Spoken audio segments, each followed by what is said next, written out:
Age reenacting that is fabulous. It really is. Yeah, and you started on Monday, didn't you, this week? Yes, we opened Monday, which was a bit nerve-wracking, I've got to say. I go out there and I'm fooling myself a little bit, trying to get rid of the butterflies. But we got out there, I did it, give it my best shot, and the only important people were pleased, so that'll do me, you know. Do you read reviews? I don't, actually. I find there's no need to, really. As long as I'm enjoying myself, having a good time, that's all that matters, you know. And I think you can get the vibe from the audience as well, can't you, really? Absolutely, and if they're stood up at the end clapping and cheering away, then you can't ask for any more, can you? No, and it doesn't really matter what some snotty so-and-so's going to write in some posh newspaper if you've got a full house. Absolutely. What are reviews when you've got a full house and people standing up at the end? So, why not? Let's go for it. So which role are you actually playing in Dirty Dancing?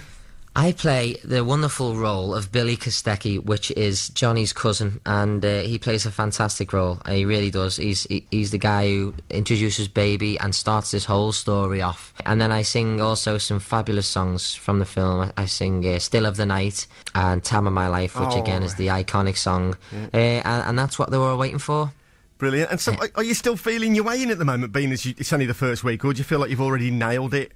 Absolutely, still feeling. I mean, you do. I mean, you are going to. For the first few weeks, you're going to start, you know, experimenting, feeling things, making sure that you feel comfortable and putting your own twist on things, and then it becomes natural, and then you just do it, and you do it, and you do it. But again, keeping it fresh every night, enjoying it, and making the most of what you've got there. But as I say, because it's the theatre show, it's so much more than the film. You're there for Kellerman's summer season. You are a guest when you're watching. You become a visitor, and you become involved in the romance and the love and relationships, what happens in the show. And, you know, I've had people walk out crying, you know, really involved with it, because it is so close and personal. And is the West End version pretty faithful to the movie that everybody remembers?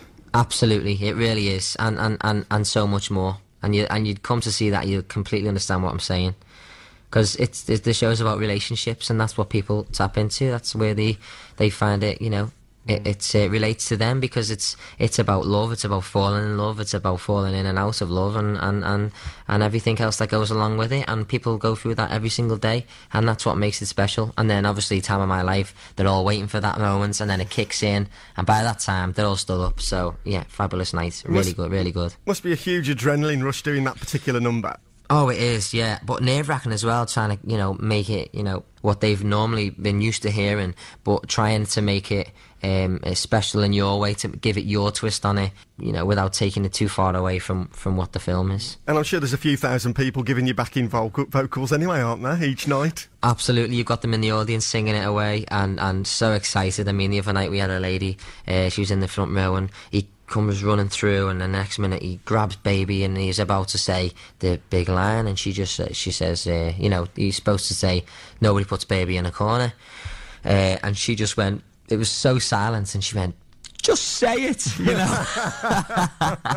Just like this, so excited about it. And then the song kicks in and off we go. I mean, it is literally a plane that takes off and never lands, so it's great. Brilliant. And of course this is profile-wise the most serious role that you've played since this show. They should never have took it off, should they, eh? No, never. Because maybe some of you never... I haven't heard that song. I haven't heard that. Shall we listen to play it? For Hang on. You got to do the air drums in a minute like you used to when it come on. Oh, wow. Are you ready?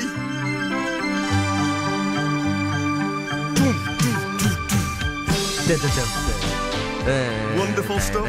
Yeah, now maybe a whole generation of your fans don't even remember or weren't even born when you were winning all sorts of awards for Brookside. This is where it all happened for you. I think you were like 12 years old, weren't you? It was a very powerful storyline, wasn't it, about young Anthony Murray? It was, yeah, it was massive, and that was definitely where I learned a lot of what I take with me today, you know, experience-wise. I mean, I met wonderful people like Dean Sullivan, Bernie Nolan, Neil Capel, all these fantastic actors and actresses that give me a lot of help and experience in what I do today, and it stays with me. And it won a load of awards. You won a load of awards. I remember I think you cleaned up one year at the Soap Awards, didn't you? You won about 4 or 5, I think.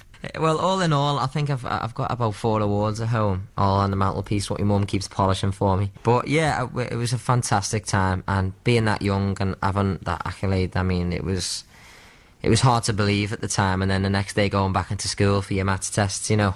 It was so surreal, but now you look back, it was a fantastic time, and what a year, and I'm still going today, you know, which is, I'm really lucky. Testimony to you, that. Now, of course, there were like 3 or 4 years where you dropped out of the limelight. I'm sure you were still working. So how difficult was that after you'd been on such a high-profile thing? You know, as you say, going to school every day, and you'd been on Brookside in front of millions of people, won all these awards.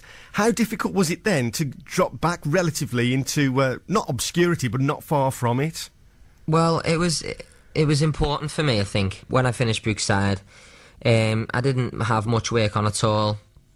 Until I was a little bit older, but I got to do my school. I left school, I got to, you know, go out and have a laugh with the lads in the park playing footy, and then I'd go to college, and I went to dance college. I was there for 2 years, training every single day, you know, 2 hours of ballet and then 2 hours of jazz, all different types of dance, just training and getting that experience behind me, and I'm finding myself and who I am. And that was the most important thing, because I think when you are in work so young and it carries on and that's all you ever know, I think you lose yourself a little bit and you become the person that you perceive to be. And obviously now, when I was 17, 16, 15, you grow up and you know yourself and you become your own person.